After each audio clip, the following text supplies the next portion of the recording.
Okay, folks, I think it's 7:30. Let's rise. Pledge the flag, please. I pledge allegiance to the flag of the United States of America and to the republic for which it stands, one nation, under God, indivisible, with liberty and justice for all. Welcome, welcome, folks, to the first meeting of 2013 of the Village of Red Hook Village Board. Today is January 7th, 2013. And in your packets there, board members, we have the clerk's minutes from the December 3rd Village Board meeting and the December 20th Village Workshop. I've had a chance to review them. They are rather detailed. Are there any additions, alterations, or corrections? I don't have any. Hearing none, is there a motion to accept the minutes as presented? I make a motion we accept them. Is there a second? Second. All in favor? Aye. Motion carries. Let's see. Second order of business would be, Cindy, are you ready to do your treasurer's report? I am. Balances as of December 31st, 2012. General fund, $169,234.87. Water fund, $72,974.24. Trust and agency, $14,263.95. Resource recovery, $1,972.57. Petty cash, $36.38. Village Green, $2,483.16. Hardscrabble, $3,353.15. Health insurance, $3,345.60. And monthly expenses, general fund, $226,585.70. Water fund, $13,622.71. Trust and agency, $14,263.95. And resource recovery expenses, $6,244.10. Just a couple thoughts. In the monthly expenses, Cindy, the general fund, does that reflect some of the sidewalk, the large sidewalk payments that are It being does. reimbursed? Or? It went in and went out, yes. Yeah, okay. Yes. Yeah, that's $84,000. And then with regard to the village board in our next couple months, by March 20th or so, it's required that the board be presented with the budget for next year. But the way we do that is we all work together to present that to ourselves. It's not a party of one presenting to others. So we'll be starting to do some workshops and working in that area. I've asked our controller to give us a pie chart, sort of a graph of the current year, just to show what departments are taking what percentage of the gross 100% budget line. Not that we're going to impact or negatively attack the departments, just to give everybody a feel for how the pie is split up and work from there.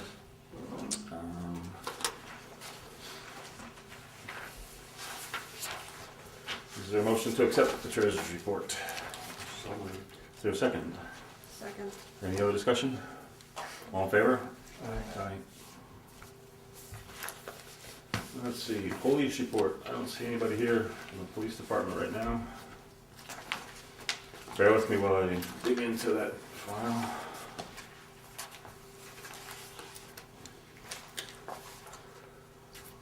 Let's see. What I've got is their monthly report for the month of December 2012. And you folks have it there. It's broken out.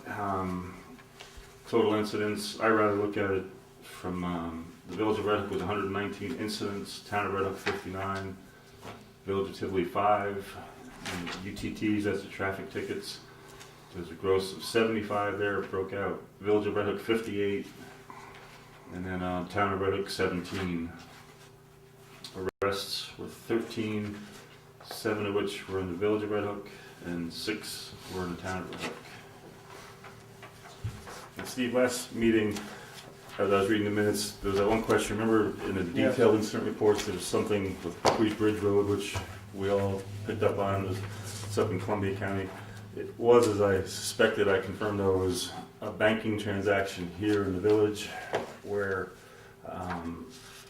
some of the investigation, the person on Buckwheat was not a culprit or a perpetrator. It was just a complaint on an identity theft type incident that was suspected, and they were interviewing somebody up there, but it was reported by the bank in the village, the credit union actually in the village here.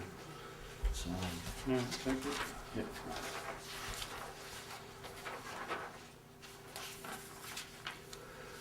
What I also did, I haven't analyzed it yet, but I had the secretary of the police department do a annual compilation of these monthly reports we get. What I intend to do is do some graphing of it. We have the years 2011 and 2012 by village and by town, just like we read the report monthly. It goes along with that concept of the budget pie charts. I'd like to see it in a longer trending analysis and just see what it tells us, because oftentimes we hear it month to month. Sometimes if you look at it in a little different fashion, we could see different trends and develop what we want to do with this. It also would help us in relation to the court and the village court and their processing of these UTTs, just to compare graph lines and so forth.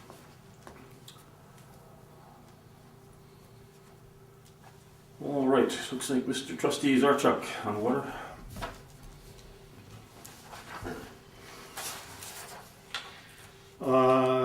For the water department activities, 2 bacteria samples were taken and sent to the lab.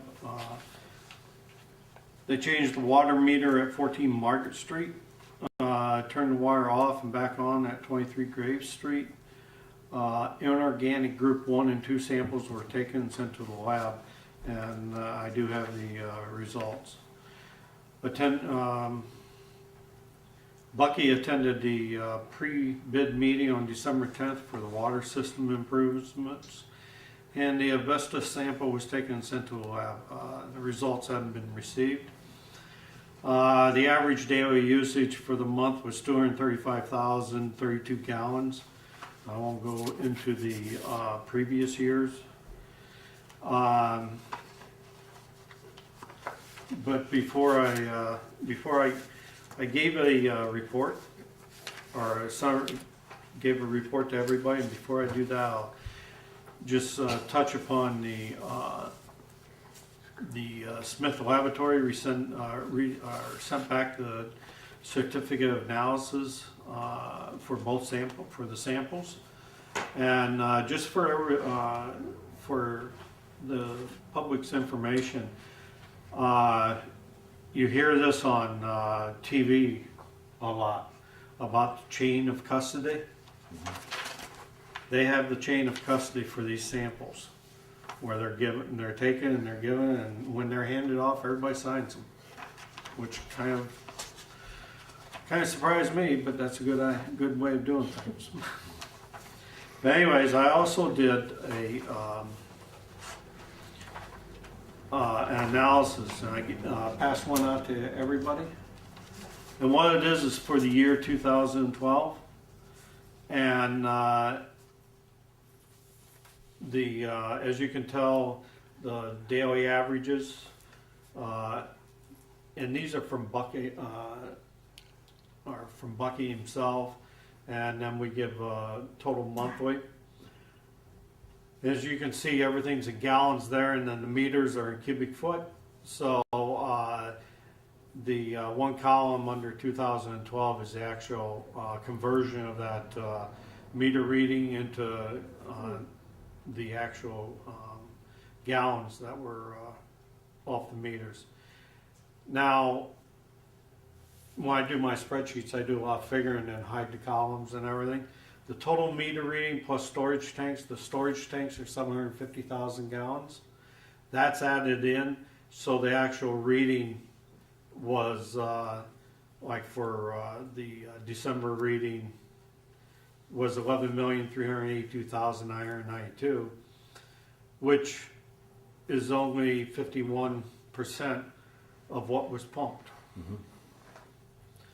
So the difference being just about 11 million gallons. We are seeing improvement in that as we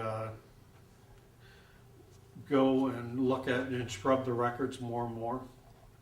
And I expect this, and Brent and Ed also, that when this water, the new meters are in, that this figure will start truing it up. And it's like Brent said, well, it will never come back to zero, just like everyone knows, we'll never true it up completely. That's impossible in water and a system this old. But this gives you an idea of the usage over the year. And if you go year to year, which I've got all the figures for, it's pretty close, year to year. Looks like right here it's that 50% number we've been talking about for a while. Is that one column there, percent difference? Yes, Is that what years is that reflecting? Is that just? that's just this year. Okay. That's per quarter. So you said pretty close, Steve, this still around 50%? Right, Pumping versus metering? correct. And Yeah, you know, some months, you'll see the one month we were at 56%. And we're back down to 51%. how far back did you take this? I took it back 5 years. It's just not reflected here. No. Actually, I ran out of time at work to redo the spreadsheets because I did I put more analysis into this than I had been. So, So even 5 years ago, we're still 50%? yes, I don't have all the figures for that far back, but the average the daily reading and looking at it that way to the figures, you can tell that we've been doing this about 50 to 54% constantly over the years. It's nothing new. These figures are nothing new. They've been there. So we're not increasing the difference as time goes on, it's consistent. It's consistent. It's like this year we've been pumping more water this year than last. And it's not, oh, we pumped it all at once, that you could say, oh, there's a leak out there. You can see it. It's a gradual increase. So, you know, it looks like it's usage. And when you go into the detailed report of per meter and everything, you start looking at that, you can see where it gets rather surprising at some of the meters. Have we had an increase in water customers over No, not a huge increase. That's right. It's just more usage. It'd be interesting to see with the new meters, because they have a Yes. lifespan of about 20 years, and, you know, if you're going back 5, you know, I don't know if we have the data available, go back even 20, but just to see if there was any difference when we did install new meters originally 20 years ago, and Yeah, see the failure rate, maybe. I don't have that information. We can We'll definitely find out. research it and look for it. We'll find out with the new meters, and we'll Right. see what difference that makes. It's going to be very interesting. That's why I'm building, for everybody's information, I'm building a database of the information so that it points out some details, some information that this doesn't, and we can actually tell, you know, because we know that once it goes in, it might increase, certain meters might increase, so we're going to get questions. So, it Yeah, and just- part of it, just, it's a little correction, and it's on this point too. In the water operator's report, that one bullet point where he says he attended a pre-bid meeting, that was actually a pre-construction meeting. We just might want to correct that for the record. Okay. And what's in line with that is, at the pre-construction, we're all very aware that this new meter system is going to answer these questions. That's one of the drivers of this whole project, is to get at that.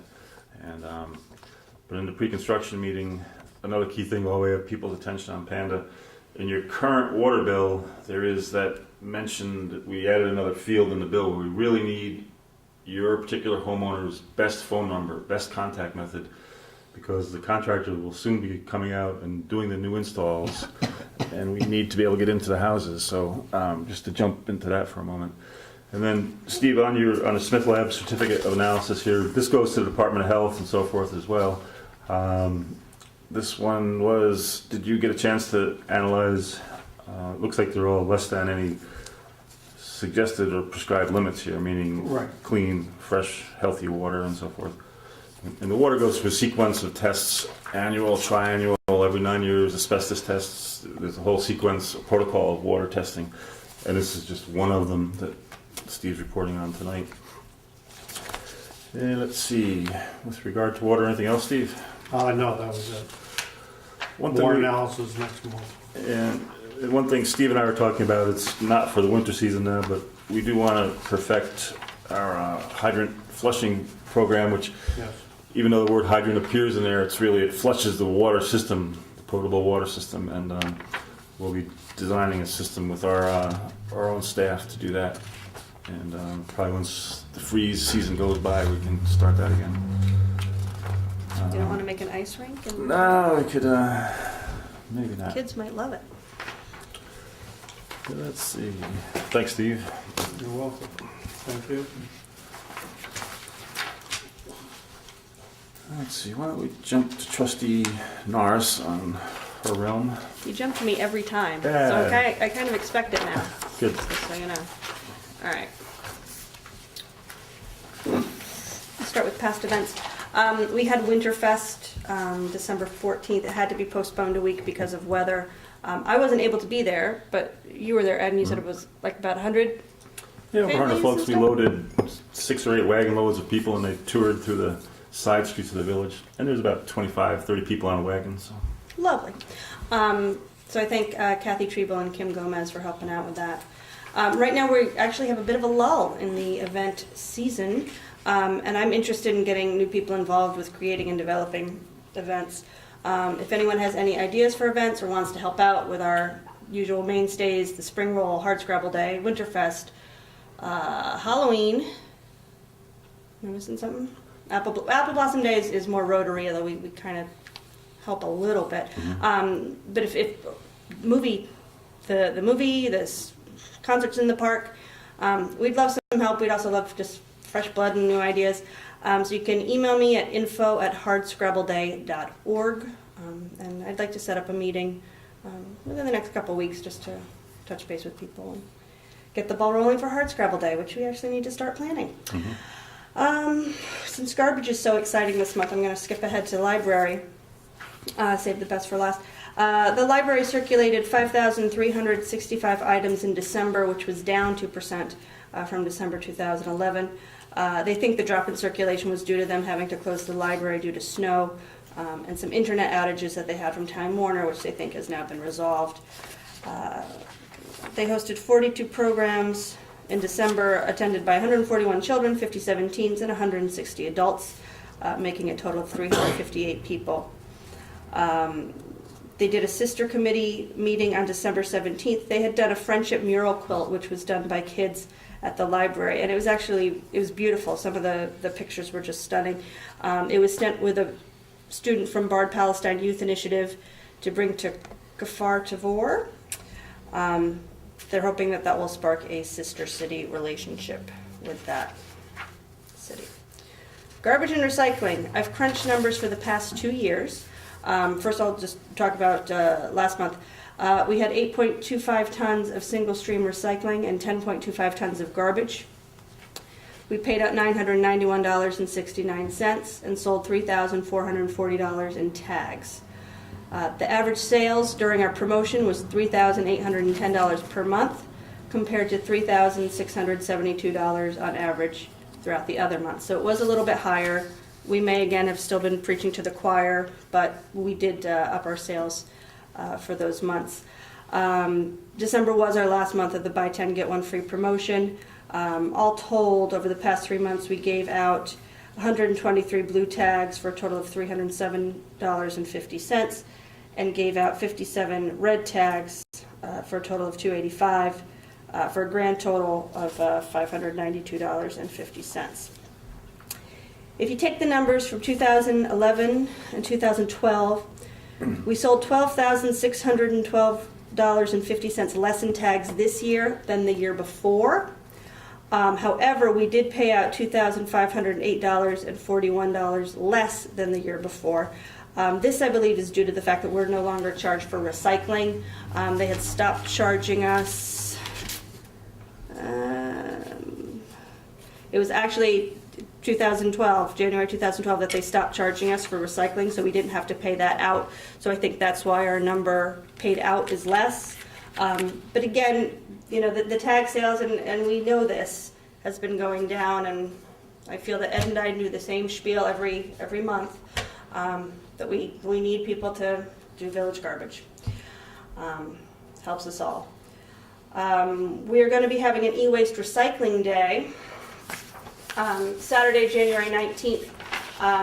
This is in conjunction with BARD and their Martin Luther King Jr. Day of Service. It will be from 10 to 1 o'clock at the village parking lot.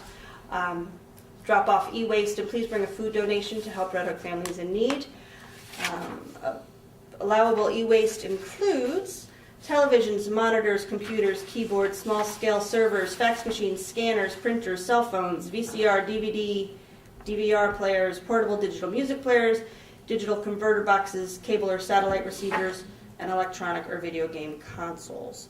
If anyone is not able to come to the village hall and instead would like pickup, you can call us at 758-1081 or email redhookrecycles@gmail.com. We have limited home pickup services by appointment for village residents. But if you do have something that you need picked up, thank you, Vanna. That's all I have. While we're on that, let's go into the color of this a little more. What Jen's talking about is e-waste. It's a great opportunity. BARD approached us, and the town of Red Hook is cooperating as well. What this is, it seemed to make sense with the passage of the holiday season, where everybody probably got new stereo, new electronic something, new computers, new laptops. What do you do with the old ones? They have pollutants in them, and they have valuable metals in them, and most people put them in their basement, their garage, their barn, and wait for something to happen. Periodically, the county has one once a year, but we thought with our community too, there's a demographic, there might be folks that can't get out with a trunk full of equipment to the town recycling center or the county center.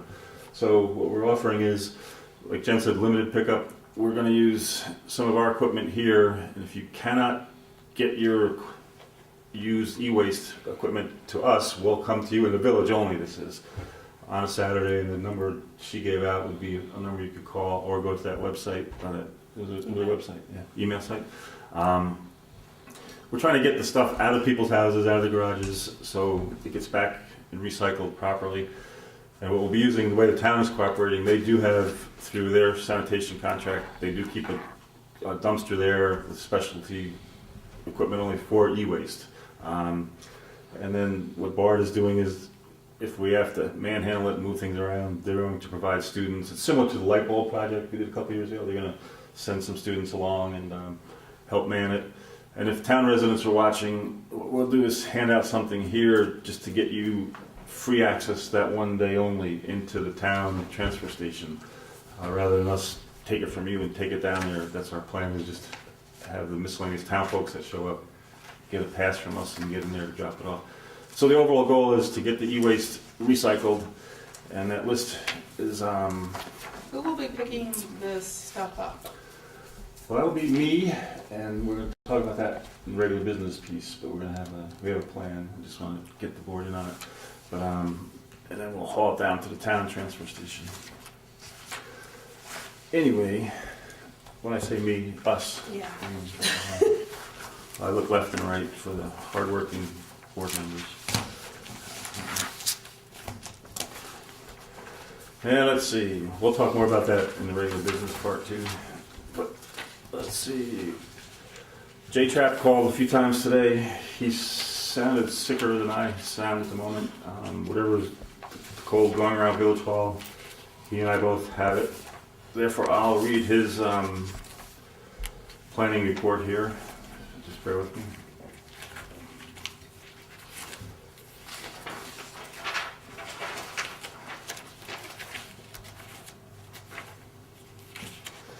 It looks like, I don't know, Cindy, if you have anything else to give me here, but the Village of Red Hook Building Department Trustees report for the month of December 2012. Looks like there were a combination of building permits and different searches, but primarily building permits that totaled $1,350 in revenue stream. Uh, Let me read this. Yeah. There were 8 building permits issued, 1 certificate of occupancy, 8 certificates of compliance, 2 municipal searches, 1 court appearance, 2 complaints, and 16 inspections. There was no planning board meeting, and the zoning board workshop discussion was with Rondak Construction. That's it. Thank you.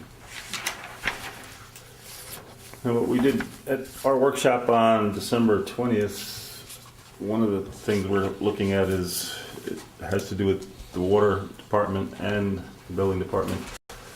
There are certain occupancies in the village that require backflow preventers. We touched on it, I think, at one of our prior meetings, and we're looking at trying to identify those occupancies. They tend to be commercial and certain types of uses that could do a backflow pollution to the water system.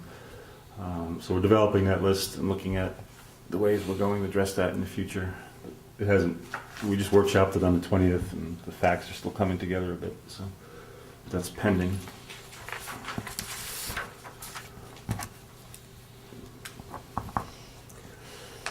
And let's see, looks like Deputy Mayor Kowalczyk, are you ready to go? Yes, sir. Start with the Village Green Committee. The current balances of the Village Green Committee's related budget accounts as of December 31st are as follows. Community beautification, we have a balance of $2,273.38. The shade tree contractual, a balance of negative $6,035.78. We're awaiting a governor's item grant reimbursement, which we sent in about a month ago. So that, from our knowledge, has been put on hold by the governor at this point. So we're hoping to get that before the end of the year. The Village Green Committee checking account is $2,438.16. There were no Village Green Committee meetings held during the month of December. And in 2012, the Village Green Committee celebrated its 10th anniversary as Tree City USA. 25 trees were planted throughout the village, and approximately 250 trees were planted since the Village Green was established 10 years ago. And we also, the committee also were responsible for purchasing and getting the new benches installed. We had 23 benches we ordered. 22 benches have been installed. We have 1 rogue bench that we're hoping to find a location for. And the Village Green Committee wishes to thank all the volunteers, the Village Highway Department, village officials, and the village employees for their participation and continuing support. So we're looking forward to another good year next year. The Village Highway Department monthly report. Residents are reminded to remove basketball hoops and sports and other equipment from the sides of village streets to allow for snow plowing. The village will not be responsible for damaged equipment during the snow plowing season. The village's snow ordinance is in effect from November 1st, 2012 through March 31st, 2013. No parking is allowed on village streets from 11 p.m. to 6 a.m. and vehicles parked on village streets may be towed before, during, and after a snow or ice storm to facilitate snow and ice removal, and will be charged at the vehicle owner's expense. West Side Auto at 3 St. John Street in here in Red Hook is one of the contracts to provide towing services for the village during the effective dates of the snow ordinance. And costs and terms associated with this contract and paid by the vehicle owner are as follows. For towing, it's $75 per vehicle, and storage is $25 per day. And the towed vehicles can be picked up from West Side Auto 7 days a week from 7 a.m. to 9 p.m. I think we actually towed 4 cars last snow. Property owners and/or occupants are required to remove snow and ice from adjoining sidewalks within 24 hours after a snow or ice storm. And this is in accordance with our local law 165-1. At the discretion of the Village Board of Trustees, the Village Highway Department will remove snow at a cost of $2 per linear foot, and the cost will be assessed and collected with the next tax levy. And this also is based on our local law number 165-4B. Final reimbursement requests were submitted to the New York State DOT on December 28th for the balance of the construction costs associated with the Federal Highway Administration and New York State DOT sidewalk project. The project included the installation of approximately 1,100 linear feet of sidewalks on West Market Street, 2 ADA compliant mid-block crosswalks on South Broadway, and a new raised curb with both pavers on the east side of South Broadway at Firehouse Plaza. The Village Highway Department is now relocated at the new Red Hook Town and Village Highway Garage, located behind the Red Hook Town Building at 7340 South Broadway. And no scrap metal was sold during the month of December. The total revenue generated to date for fiscal year 2012 and 13 is $1,246.34. Since inception of the scrap metal recycling program in September of 2007, $13,105.73 has been generated. Proceeds from this program go toward purchasing tools and equipment for the Village Highway Department, and residences or businesses interested in donating scrap metal can contact Dan Scribe at 758-8600 or Cindy Cole at 758-1081. And the Highway Department will assist property owners by picking up scrap metal upon request. The Intermunicipal Task Force and the Red Hook Infrastructure Monthly Report. The Red Hook Sewer Project. The village was notified by the New York State Department of Environmental Conservation on December 21st that the application we submitted to the 2012 Consolidated Funding Application did not meet the minimum requirements as outlined to be deemed eligible for the engineering planning grant solicitation to the Clean Water State Revolving Fund Program. The village did not qualify based on the 2010 census data determining household median income. Our median household income rose from 2000 census data. Hey, Brent, can I interrupt you there? Absolutely. It's an interesting statistic for folks watching and us.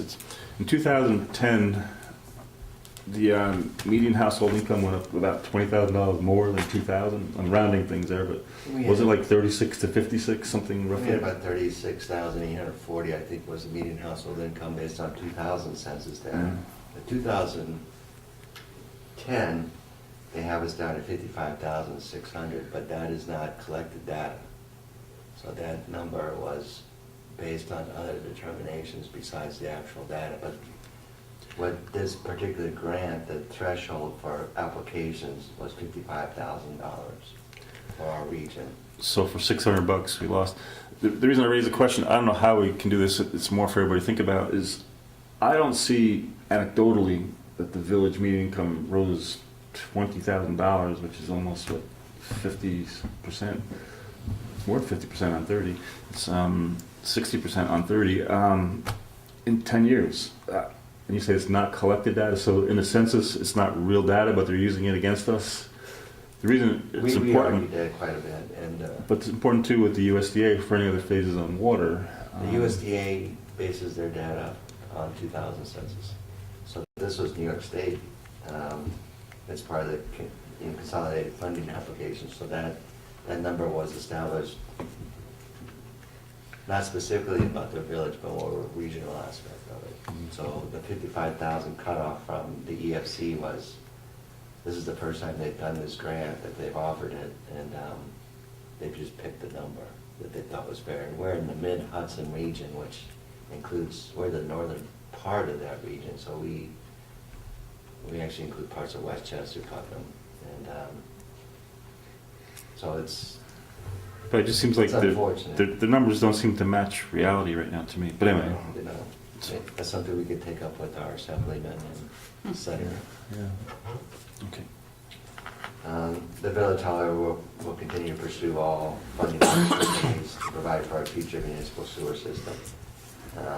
The planning grant that we did get a while back ago for the original sewer project was from USDA, and they no longer offer that grant. The planning grant, I believe the village of Red Hook got the last one for the water project.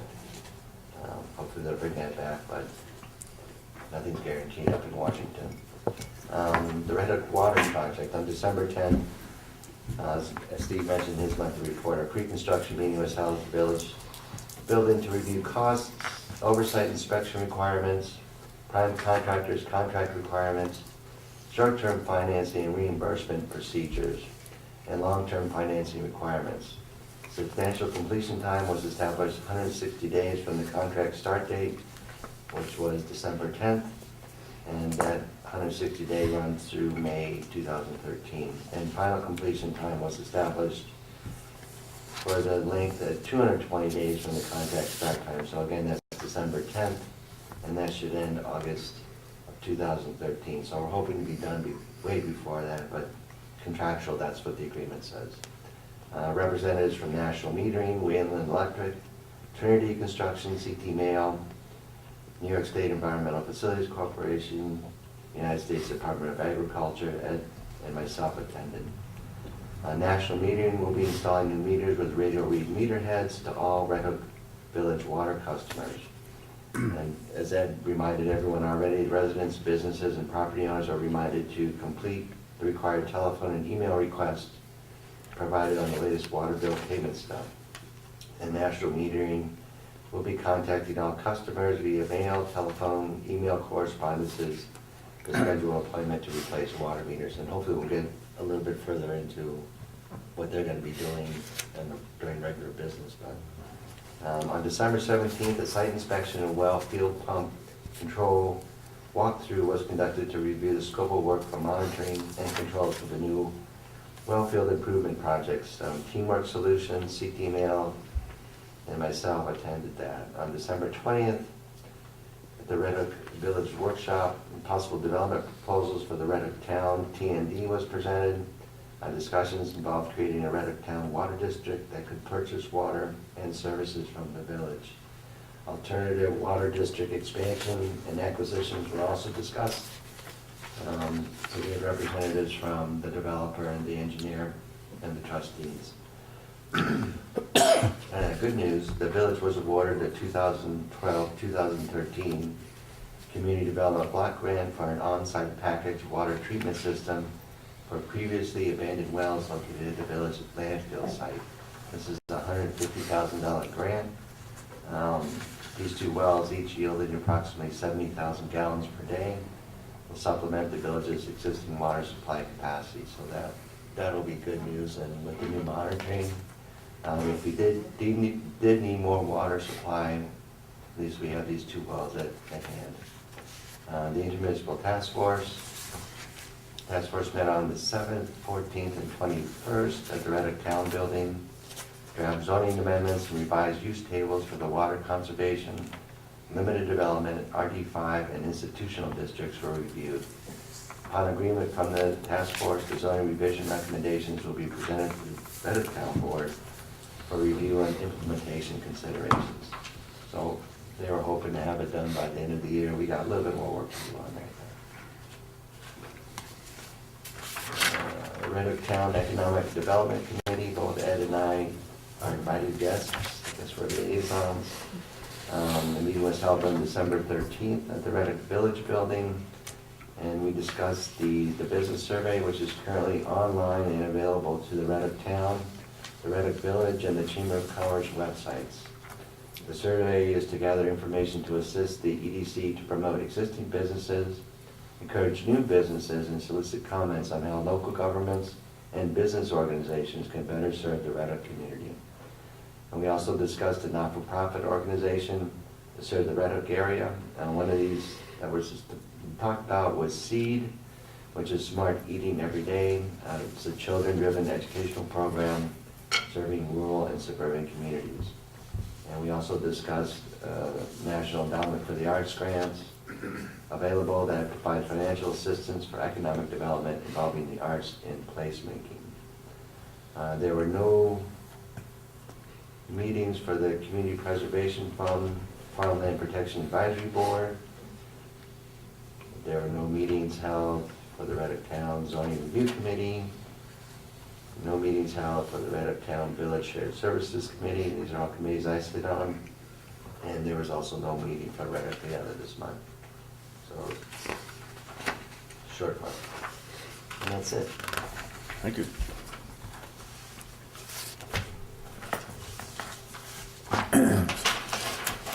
Steve, we had you up on the Water World. You appear here again. Facilities, did you have anything in that realm? Or?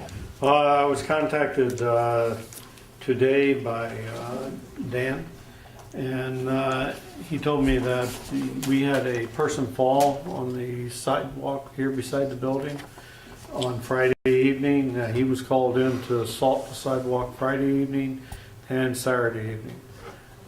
He said the problem is that the gutters are, he said they're leaking. My question is, are they leaking or are they overflowing? Have they froze up or do they have blockage in them? But it was relayed that this is not a new problem, so I'm not sure. But anyways, Dan, I had Dan, he had resoldered it also. I told him to go ahead and close the walkway off. And he said that a village resident had asked him why the village could close the sidewalk off when the residents couldn't.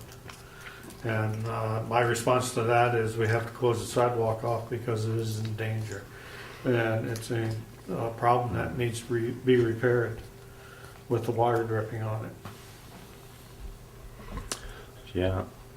As far as how to attack it, the prior closings of the sidewalk were more because the sun just can't hit in there, and the gutters were taking the water to a downspout across the sidewalk. Mm-hmm. This sounds like a variation of a problem. It sounds like the water's leaving the gutter at the roof level from what I could see out there tonight when I came in. It's coming off the roof, not down the downspout, but just to the sidewalk itself. So somehow I'll have to get up there and get a look at what's going on. The problem is you need a bucket or something to get up there. It's high. We're sorry somebody got hurt. And on the part, I don't think we technically should be closing our sidewalk in the winter. And this winter we're going to try to not have to do that. We'll see what's causing this gutter thing. It sounds like some water is overflowing the gutter itself for some reason, but it wasn't that warm today. You know, it's not like we're really melting, but something's melting it up there. Right. And, Right now, I prefer having the walkway closed until we correct the problem. Yeah, because even tonight coming in, we had to put a little more salt down there. So we'll leave it closed for now, and then we'll get somebody. I'll probably go up in the attic tomorrow, see what I can see, and then see who we can pull in here to get up there and look at it. One year we had Integral Tree come with their tree, the big buckets they have. They can get access up there and look at it. It is an ongoing issue, though. But thanks. And then you're analyzing our telecommunications programs, and Yes. you're reporting later, like a different time on that. Is that what you're thinking? Yes, I was. I don't want to report anything on it right now. I'm still Okay. gathering information Okay. on it Good. and talking to prospective vendors. Good. Okay. Let's see. I think we hit the department and committee reports. We could switch to regular business. Some we touched on in the different department reports. One is the water project update. What Brent was talking about in his report and what I mentioned earlier. There is a contractor. Brent identified him. That's the Midwinter National Metering. When we meet with him, he will have people with uniforms and ID cards and so forth. But just to repeat again, we do need to know how to reach people so we can set up appointments to get into your house. So look at your water bill, and when you drop it off, give our staff your phone number, or if you're mailing it in, write it on it and mail it back. But we do need it on that so we can create a database, and we'll give that to the contractor. The contractor will actually be the one setting the appointments, nobody locally. It's the contractor doing all the work. I just may add real quickly, when we had our pre-construction meeting, National Meter gave us a packet of what they're going to be distributing to the water customers. Each customer will get a letter stating that all the National Metering Services installers are required to be in uniform and to have identification badges displayed at all times. Their vehicles will also be appropriately marked with the company name. The they'll have a card to fill out that'll give you the old meter number, the reading of the meter, last meter before they take it out, and the new meter, the serial numbers, all the identification marks on it, and then ask the customer to sign it so they verify the numbers there. There's also something that will be on the, if you're not there during an appointment, they'll leave a card where you can contact them either by telephone or by email. And for security purposes, they've given us a list of all their installers with pictures and the actual photo IDs they'll be carrying. So the police department will have the copy of this as well as the village building. And they also give a daily worksheet of all the residences and businesses they'll be visiting that particular day. So if any customer has a question as to who these people are or why they're there, we should know exactly who's supposed to be contacted that specific day. So these guys are pretty organized, they do a very good job, and we're looking forward to get going. So we should be starting up relatively soon. So again, what Eric was saying, just to emphasize, please fill out your telephone number and email address on your payment stuff for the water. It's very, very important.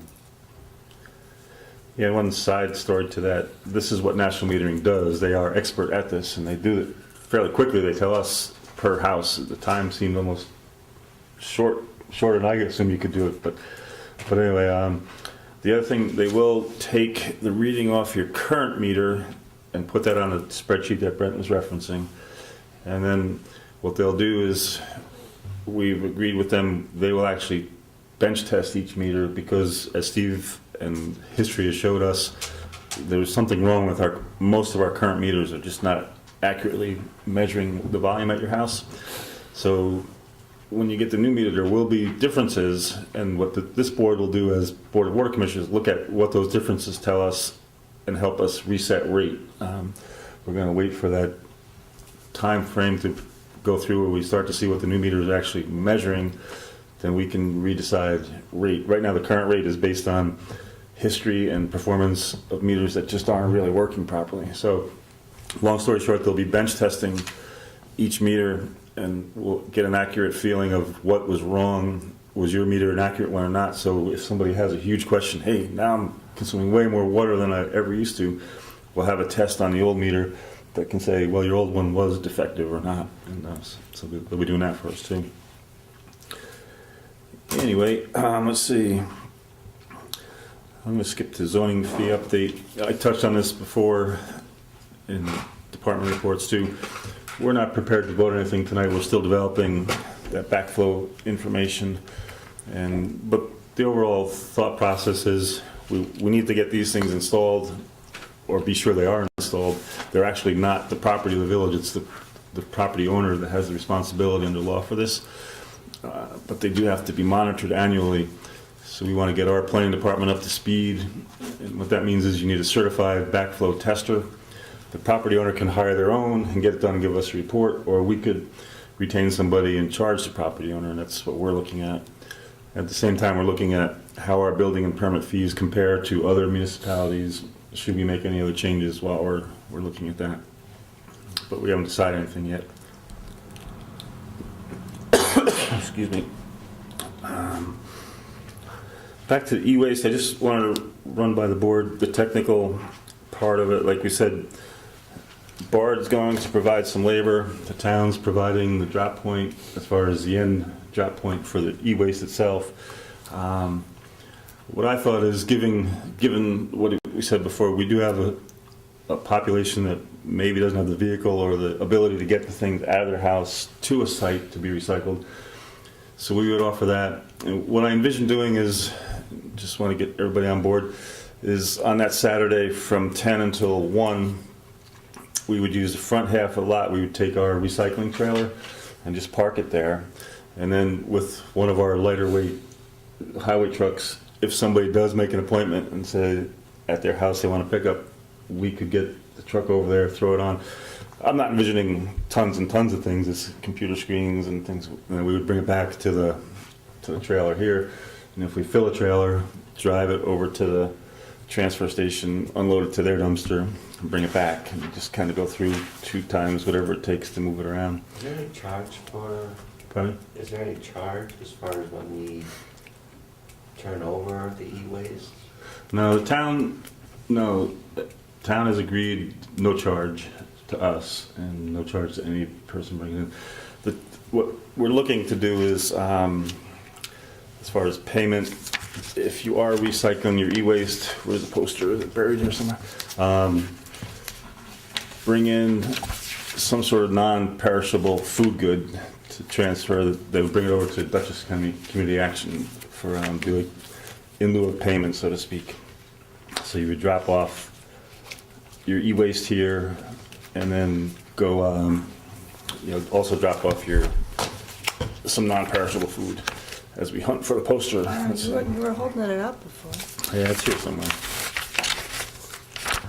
But anyway, the logistics are from 10 to 1. What we'll do is we've had some artwork developed, which we held up, and our local artist, Dan Baxter, he's a village resident. He donated the artwork, and it's quite striking. And what we'll do is, what I hope to do is, this would be in conjunction with our resource recovery program. It's just another facet. I think there are plenty of village residents who are sitting on a lot of e-waste right now that just don't really know what to do with it. They don't join the town $15 transfer station. They sit on it in their year in, year out basis, and with the holidays, like we said, just passing, they probably have more old stuff to get rid of, cell phones, computers, and therefore we'd like to get this done. Can you hunt around some more? You stole it from me. It's not in mine. Should stick out, it was very colorful. Yeah. Good. You got it. There I see some color here. Yeah, my copy and your copy right there. Yeah, so it's from 10 a.m. to 1 p.m. would be the window where things actually get dropped off. And bring a food donation, but the concept is non-perishable food. And that limited home pickup, the person has to call in or get in touch with our village staff somehow so we know where to go and pick something up. And like Jen said, it's televisions, monitors, computers, keyboards, small-scale servers, fax machines, scanners, printers. Did I read that before? No. Cell phones, VCR, DVR, DVD players, portable digital music players, digital converter boxes, cable or satellite receivers, electronic or video game consoles. So it's all that lighter weight electronics that we would like to get off the streets and recycled properly. So what we're looking to do is just on that day put the village highway recycling trailer in the village lot, have access to the village truck to pull it over to the town site once or twice, and then store the food and get that shipped over to community action by the end of the day. So I think it'd be a great project. And again, the art, I don't know if you guys saw it, that's Dan Baxter stuff.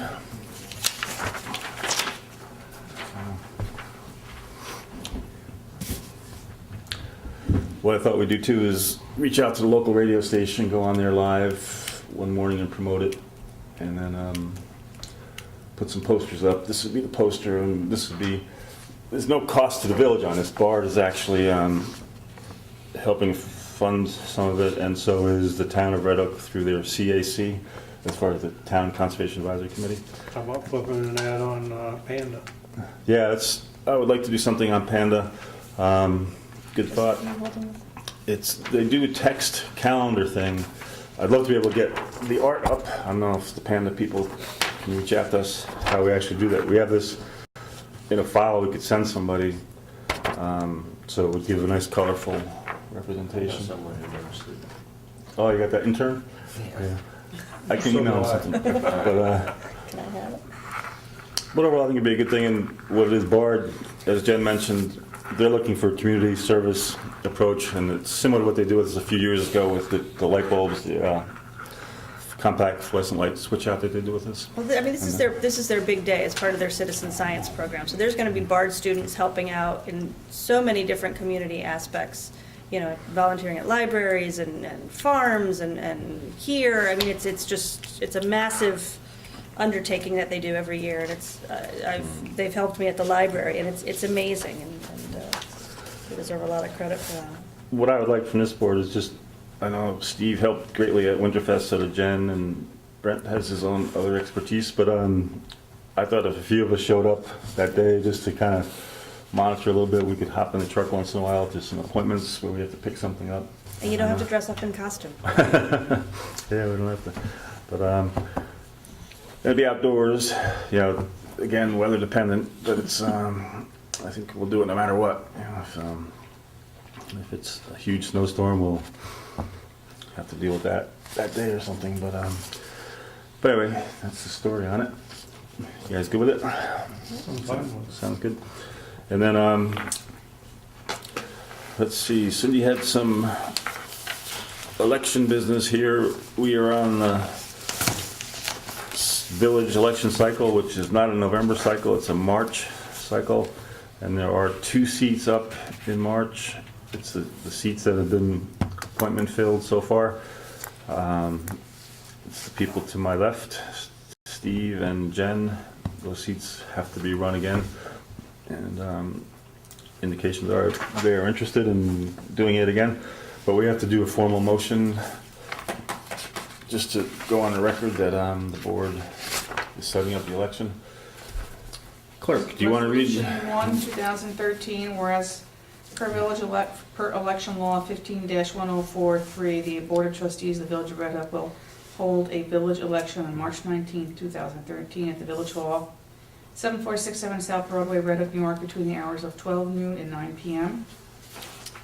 Resolution 2, 2013, whereas the Board of Trustees of the Village of Red Hook adopt Resolution 2, 2013, providing that there will be no village registration day, election law 15-1183. Let's split them up into motion 1 and number 2. Let's talk about number 2 first, even though it's number 2. I'll make a, is there a second on that motion there? Second. And then for discussion, just so everybody understands what that's about, the village works off the county voter registration list. So this is not punitive or secretive, it's just that there'll be no separate village registration. You would register if you want to vote with the county, but if you are a registered voter, you get to vote in the village, presuming you're a resident of the village. So that being said, there's nothing more to talk about that. You guys have any discussion on that one? Is there all in favor of adopting resolution number 2-13, 2013? Aye. Aye. Aye. So voted. Then resolution 1, what that's doing really is citing village law and citing the date we will have our election, which is again March 19th, 2013, here at Village Hall. And what we still get to use are the lever machines, which is great for us because we don't have to do the high-tech, high-expense digital readout machines. There are exceptions that were passed, so villages and school districts don't have to incur that expense. So that's all street legal there. So it's between the hours of 12 and noon. And then the way it works too, by law, the clerk is the elections commissioner. She gets to monitor and retain the elections inspectors and things. Did you want to name them now, or do you? We'll do that another time. Okay. So anyway, is there a motion to present resolution 1-213? So moved. Is there a second? Second. Any other discussion on it? Nope. All in favor? Aye.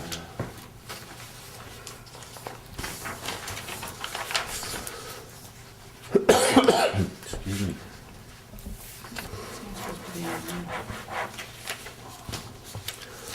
Last thing I have in regular business was up at Memorial Park, the Red Hook Village Garden Club did a huge garden replanting this past summer, and they did a really nice job.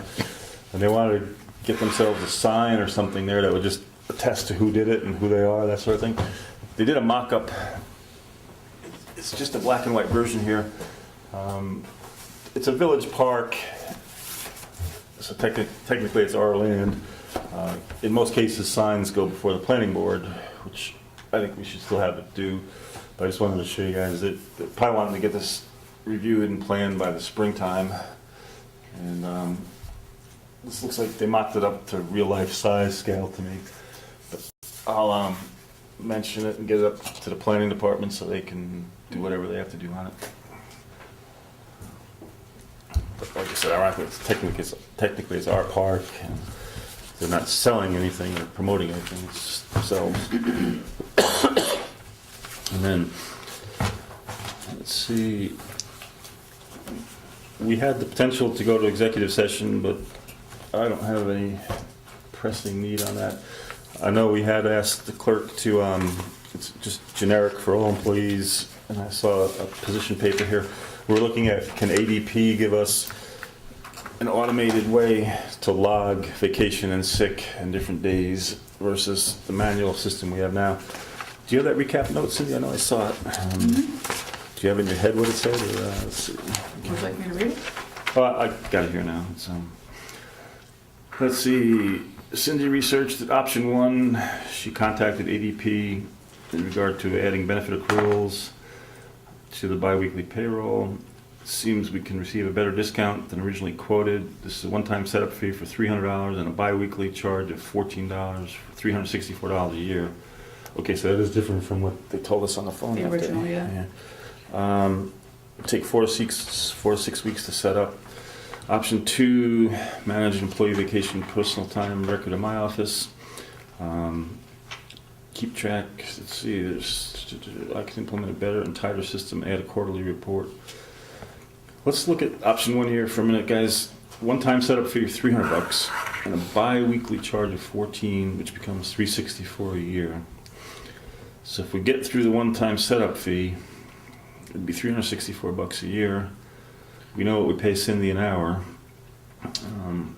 We might be better served by having ADP do it because it ends up on the payroll, the paycheck in a real hard fashion. I'm wondering if ADP could be talked into reducing that $300 setup fee too, because we already are an ADP customer. I don't know what your pleasure is, but I'd be inclined to go with option 1 and see if we can get ADP to take it to a lesser fee for the setup fee. I can make some calls on that. I can call. Yeah, say, Talk to these people all the time. because if you're keying it in for pay, I think it'd be quicker and easier, and then every employee would know, and we could manage it as well as what they've got at any point in time. So, so I'll direct the clerk to pursue a little more with ADP on option 1. All right. Any business from the board? That's Steve's copy. Oh. I think he wrote all over it too. There you go. It's the historic. Any other business from the board? Hearing none, is there a motion to pay bills after audit? So, Is there a second? I second it. All in favor? Aye. Any public comment? Uh-oh. Two. Mr. George. I want to pick on Panda first, I guess. Okay. They televised the tree lighting or something. Did we pay extra for that, or was that included in our? We didn't pay extra. There was no charge to us.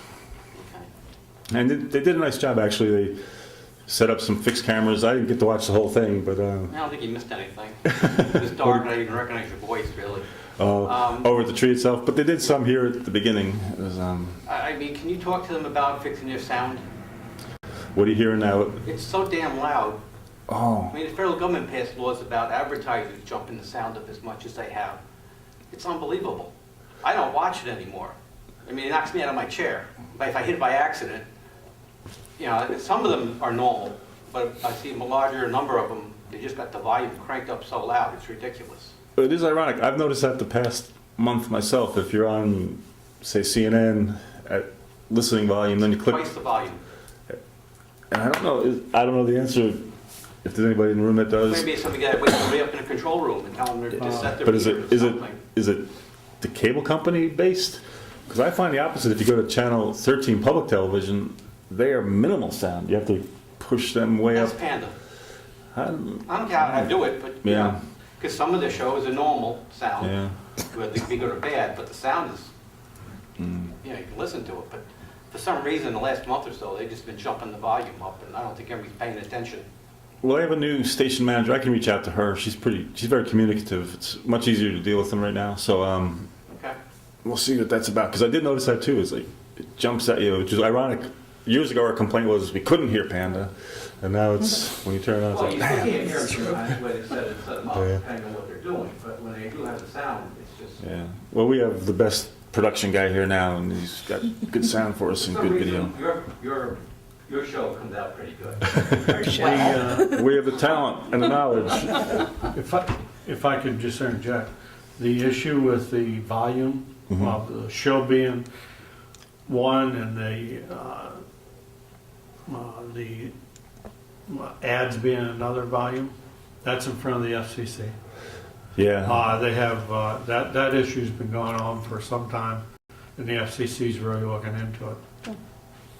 yeah, I'd heard that And it's effective not now. usually it's not the cable carriers, it's the actual TV production. Right, in this case, Panda is supplied by Panda. Oh, yeah, Supplying well- it to them on a network, that, on the channel that's being available, so-called not-for-profit. However, as I disagree, I brought up before, I don't consider them a not-for-profit. The village should consider saving the $15,000 a year and find a better way to spend it. Judging by the number of people that show up at the meetings, I don't think anybody's watching you. If they do, they're saying it to be nice to you. They say they are, but No, I run into a lot of people I that don't know. actually watch. I think they're lying to you. Because obviously, there's so much interest staying remotely here most of the time. No, well, I'll bring up the sound thing because I did notice it. It's interesting. But what else back there? On the wells out there, out Mhm. east. Yeah. When they, originally when they pulled those wells and that, those pumps were plugged, iron plugged, Mhm. screens, everything. Well, I mean, if you open that back up again, what's to say that's not gonna happen again when you're pumping that kind of volume? There's a on-site treatment plant there, so that whole well. That's above, right? That has nothing to do with what's going on underneath. The pumps, Well, that's all gonna be looked at, before that's up and running. That's I hope so. How regulated. much does the pump cost? I don't know. You got Well- one pump out there now, is that a volume pump? Is that an original volume pump? We don't know what this. The other one, both of those were pulled originally, way back when. And they were plugged right up when they pulled. So, Well, that's what we're doing, even with that, not that site, but the main well field site. This whole reconditioning is attacking that problem over here too. Not that they were iron and manganese over here, but just to find silts and sands, get into the screens. So that's part of this project. But that's a good point, because this treatment package plant addresses the iron and the manganese. But what you're saying is, if I'm still pulling it in below my treatment, Before you get to the treatment. is there like a backflow or something that pushes the screens, or do you design where you got to change the screens every so often? Yeah, because, But those are probably about a 6-stage pump. Yeah. Pump. yeah, It's pulling everything in. And it had those last screens plugged right up. I talked to a couple of people years ago, man. Mm. yeah. The engineers would look at that for us. Thanks though. Were you talking of expansion of the water system? Is that for future expansion or what? Well, no. What we're talking about there is we've got in the village center. We are a water district, but then there's excuse me, in Brent's report in the workshop meeting we had, we met with Kirchhoff Development Company. They're looking to develop what's called Old Farm, the Hoffman Farm area, just below the village here. And they're looking for water resource options. And one is they drill their own wells, one is they tie into the village. Several options on the table. But we can't promise anything. This board has to know what we have as far as capacity. And then work with them to see if there's a win-win situation where if we need more wells, would they drill things? Certain things would be talked about, but we'd like to see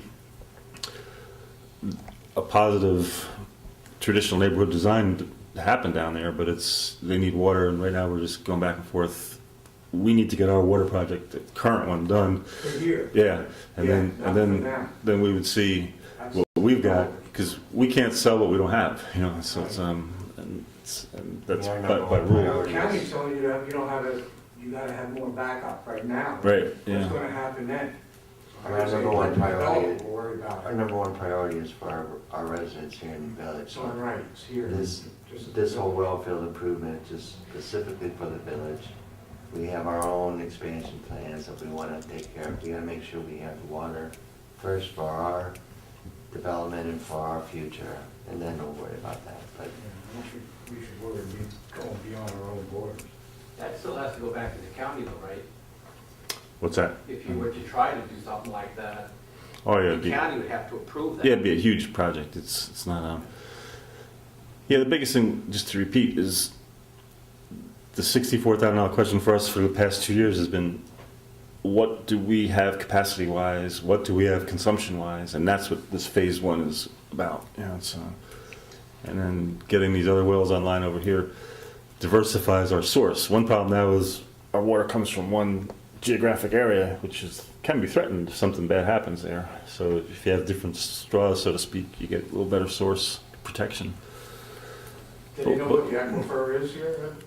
Oh yeah, we have what was the question? the aquifer. The aquifer? Do we know where it is or No, what it is approximately. what? Size.